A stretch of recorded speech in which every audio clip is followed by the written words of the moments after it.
कराची एक बार फिर सवालों के घेरे में। मारूफ पाकिस्तानी रैपर तलहा अंजुम ने शहर में एक गुमसुम बच्ची के साथ पेश आने वाले अफसोसनाक वाक़े पर सख्त रद्दअमल देते हुए सिंध हुकूमत और मीर कराची को अड़े हाथों ले लिया। अस्सलाम वालेकुम नाज़रीन, मैं जुवेरिया ज़ुबैर और आप देख रहे हैं रियल टॉक।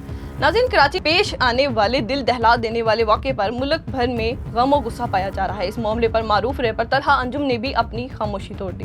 तलहा अंजुम ने इंस्टाग्राम स्टोरी के जरिए सिंध हुकूमत और मीर कराची पर शदीद तनकीद करते हुए कहा कि सिंध हुकूमत सिर्फ शहर के मसाइल हल करने में ही नाकाम नहीं है, बल्कि बच्चों के तहफ़्फ़ुज़ को यकीनी बनाने में भी नाकाम नजर आती है। उन्होंने अपने पैगाम में मीर कराची और वज़ीर आला सिंध से सवाल किया है कि क्या अब भी इस वाक़े पर वही पुराने जवाब पेश किए जाएंगे या शहरियों की हिफाजत के लिए अमली इक़दाम किए जाएंगे।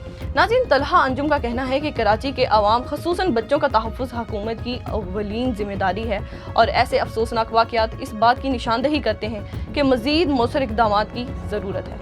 ये बयान सोशल मीडिया पर तेज़ी से वायरल होता है और सारिफीन की जानिब से मुख्तलिफ आरा का इजहार किया जाता है। तो नाज़रीन, आप इस मामले के बारे में क्या राय रखते हैं? अपनी राय कमेंट सेक्शन में ज़रूर शेयर करें।